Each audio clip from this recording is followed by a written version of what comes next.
Gulf Coast MakerCon 2014 coverage is proudly powered by Craos in the all-new Craos Meteor, your voice and gesture-controlled smartwatch. Get fit and stay fit with activity trackers, make and take calls hands-free, send and receive text messages, and you can wear it however you want. Change it up to suit your style. Best of all, it works on iPhone, Android, and Windows 8. Pre-order your Meteor now at f5live.tv/Meteor. Now, the Community Innovation Center is not the only get-together of creative individuals in the Tampa area, and we've got somebody here to talk about another one.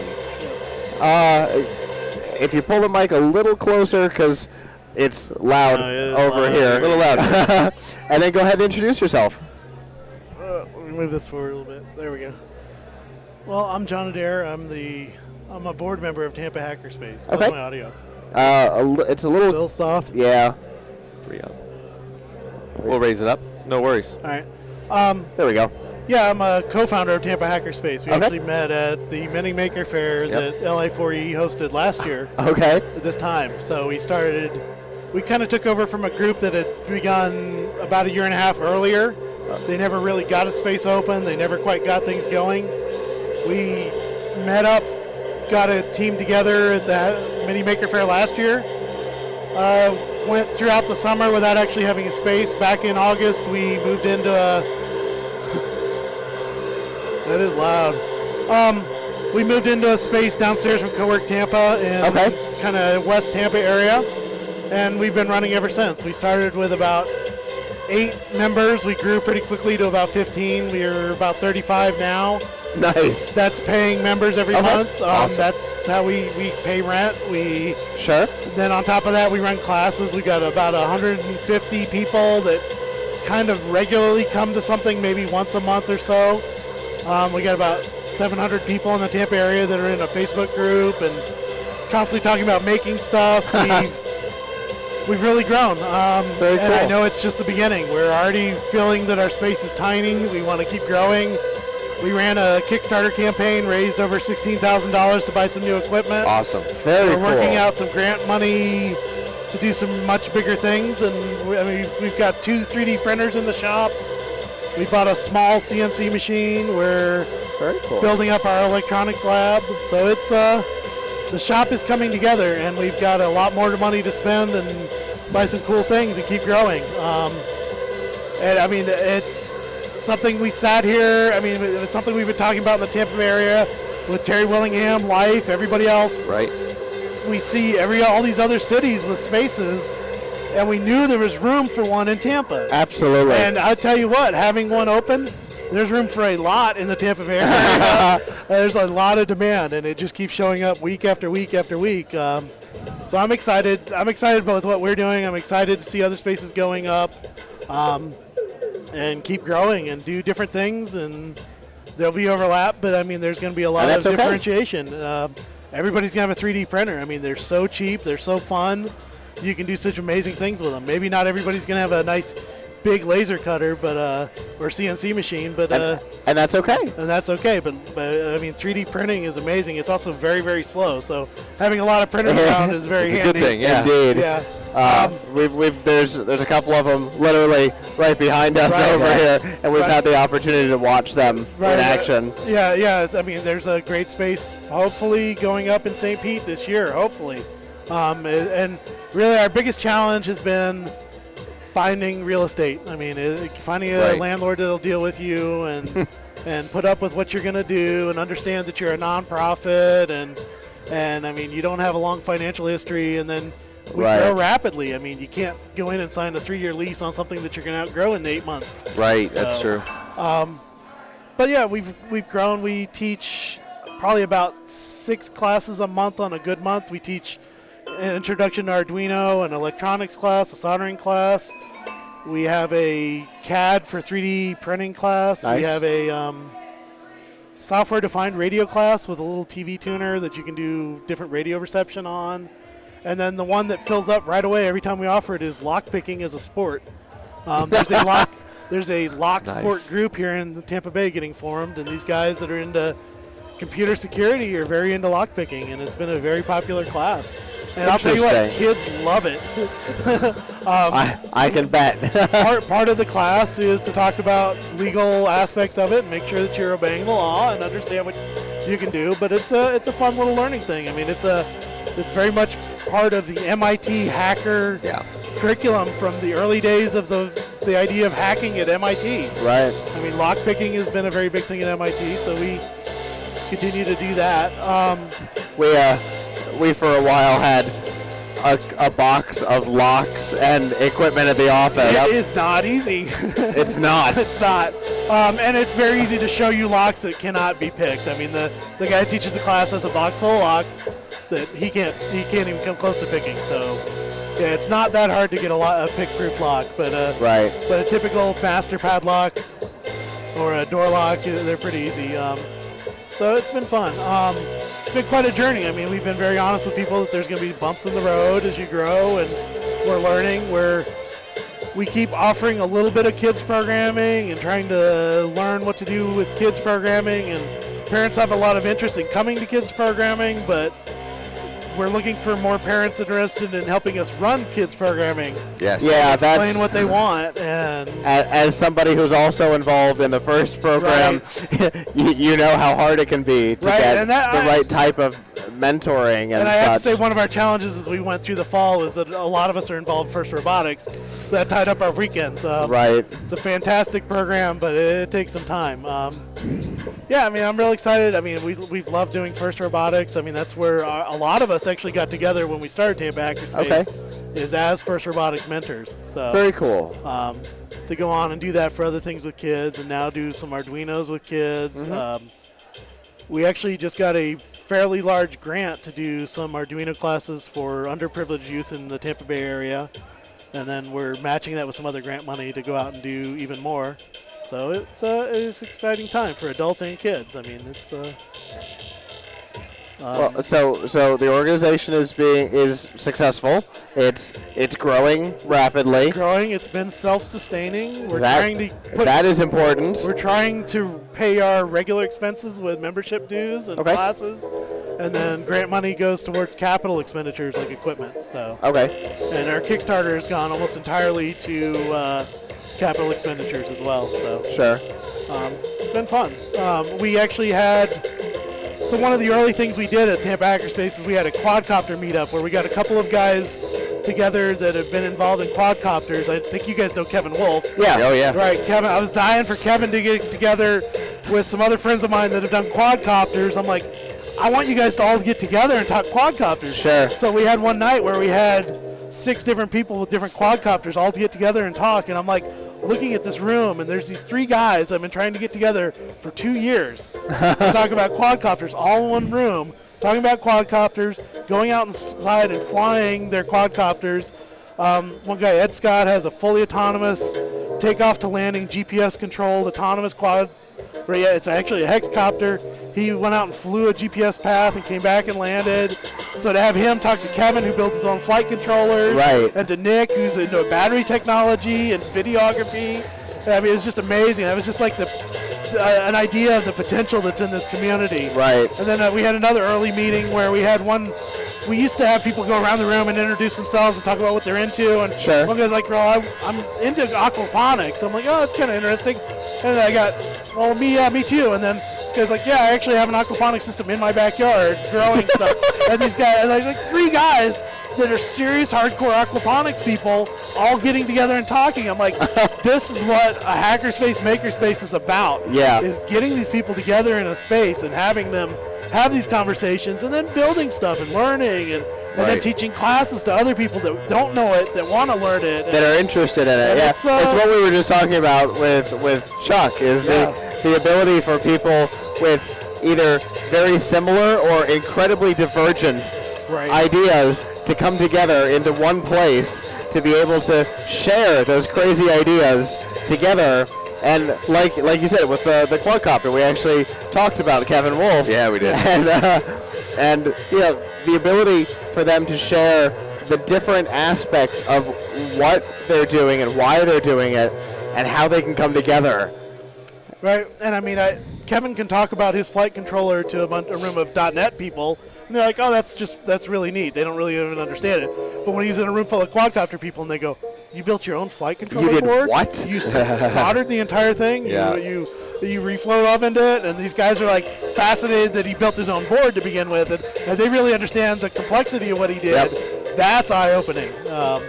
Yeah, So it's you decided that you were going to learn everything there is to know about aviation. Right. It's just in your own time. And do it yourself. Just because. Yeah, and then Kevin's learning stuff like Ed. Ed has put his quadcopter in the water several times. And he's learned the difficult learning process of diving down to the bottom of a lake to get a quadcopter out of the water. So now he has self-inflating flotation devices on it that inflate when it hits the water. So he can recover it if it never goes in the water again. Nice. So him sharing that, now all these guys know to put floats on there, what floats they can get in case they're flying over water. And now we have a guy at the Hackerspace that does he actually has a waterproof quadcopter that he can go out in a boat and throw it out in the water and take off from the water. Oh, that's awesome. Fly it into the water, take off from the water again, and you can shoot all video from GoPro cameras that are all waterproof. Oh, that's kind of cool. And do like amazing things. Yeah. So I love that. quadcopters, I mean, I want to go see that. I mean, Right? a huge revolution. I mean, quadcopters and 3D printing. I thought this Christmas, a lot of kids are going to be 3D printing is coming to the homes this Christmas.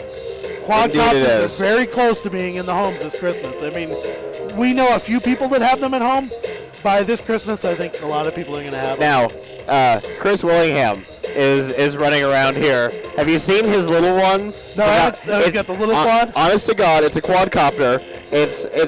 I don't think it's any bigger than that. Is it like the one that Kelvin flies into everybody? I don't know. Should I make fun of Kelvin? Kelvin's hit me with his little micro quadcopter. Has he? I don't know. I don't know that I've ever seen Kelvin's, but I know. Oh, Chris has been right behind us most of the afternoon. Driving around on his robot, flying his little quadcopter. Yes, for those of you who have been watching since before we went on the air, Chris was the one on the little robotic chair that went behind us. Right, he built a big enough robot that he can ride it. Yeah. Fortunately, he himself is very small. Right. I don't necessarily know that it would support probably anybody on our team. But if you're going to build a robot. Luckily he's pretty small, so he has the capability of doing that. But yeah, that totally inspired by First, and the same thing. You know, they get to talk. A group of kids get to talk to each other about their crazy ideas and their divergent interests, and he ends up making a wheelchair, kind of, that is really cool. I mean, Chris is a fantastic example of a kid that grew up in First Robotics. We've known the Willinghams probably for at least 10 years now, and seeing Chris grow up, go through first Lego League when we first met him, and then the very first year at Team Duct Tape, we used to go out and watch Team Duct Tape events and see them compete, and see Chris go from a kid that comes to here to a kid that's about here on me, and see Chris grow into a software developer and build his own robot. I mean, that he can ride on, and I mean, see a kid like that grow up first, and I mean, that's why I'm such a big fan of First Robotics. I mean, you're a kid that grew up in First. I am. So that's a fantastic program, and something that we continue to support out of Tampa Hackerspace as much as we can. I mean, it's good. We do too. We we mentor Team Duct Tape. Right. So I mean, First Robotics is a fantastic program, yeah, I'm so glad that we've gotten the opportunity to be part of it. I'm glad that, that you're a part of it. I would love to see it keep growing. I mean, we've done some stuff to help grow it in Pasco. We're going to keep doing it and more. And I would love to see every school have it. But I know. And the thing that I really like about FTC, which is the league that we're involved in, is the fact that so much of it is community based. Yeah. Right. And you go out and do outreach. So you don't have to have a school behind you. Team Duct Tape is a great example of that. Right. For those of you watching, I keep pointing at a member of Team Duct Tape who happens to be sitting just to our left. Yeah, if you're listening, you just look weird. It's true. Or you sound weird. But they're a community team, and my daughter's worked team really well for my them. daughter's been on a community team, 2 different community teams for 3 years now, and they run out of a garage, and a Dremel tool, a drill press, a couple Allen wrenches, and I mean, you can kind of make it work. You can do very well with it. Absolutely. Community teams, and honestly, I found that a lot of community teams do better than school teams. So they tend to be a little tighter and work a little harder, and more kids are involved. And they don't have the odd rules that the schools have about when they can and can't meet. When Christmas break happens, that. that's when they buckle down and get a lot done. When Christmas break happens for a school team, they tend not to get a lot of things done. That's it. So, they can't. So they have a hard time. It's something that we've encountered while interacting with FTC is that there's one Hillsborough team in particular who has a lot of trouble because they're not really allowed to meet kind of at all. And there's the one team that basically meets in a janitorial trash heap. Right. I have a lot of respect for teams. I mean, we've met a couple teams over the year where it's basically a kid at the school that went out and started the team and got a teacher to sign off on paper as being the advisor. Right. And the kid runs the team, and I'm like, you're my hero to sit down and make that all work as a kid. Yeah. I mean, it's hard to do as an adult. So. And to make the decision, this is something I want to do, and I'm gonna make this happen. Period. I'm gonna figure it out. Yeah, it's really cool. Yeah, and I kind of wish there was a way to leverage Minecraft more and more to get kids. I mean, I've seen it over there today. I have a large, almost like kid-sized Minecraft creeper that comes up to here on me that's made out of cardboard, and kids walk up to it, and they're so excited. 19 out of 20 boys and maybe 1 out of 3 girls are just die-hard Minecraft players. They're just so into it, and I'm always pointing out, do you build things in Redstone? Do you look at creative builds and you understand? I mean, have you done command blocks yet? And we're always trying to push kids, and I think we've had a lot of interest out of the Tampa Hackerspace of doing Minecraft classes for kids and for parents. Parents are struggling to keep up with their kids and know what their kids are doing and help their kids do that things. Can certainly be a problem. Right, and I mean, there's some fantastic curriculums out there, and we're hoping to try to develop some stuff, and that's a fantastic way to reach boys, especially. Girls, surprisingly large number of girls play Minecraft, but boys are so into it. And it's a good change, and you being in the software world with us. Well, how did you get your start programming? What machine? Me personally in programming was on a. You're a PC probably from Dell 486. All right, yeah. So I got started on an Atari 400 and then a Commodore 64. Okay. Before we ever had a MS-DOS machine. Now to be fair, I did also have access to some of those. So the Commodore 64. I didn't have the ability. The entire generation of computer programmers grew up on Commodore 64. Yep. Right. I hope an entire generation of computer programmers grew up on Minecraft. I hope that really inspires them to go out and do stuff. Yeah, absolutely. I mean, and they've seen the success that can come from somebody who's passionate and builds a product that they're passionate about.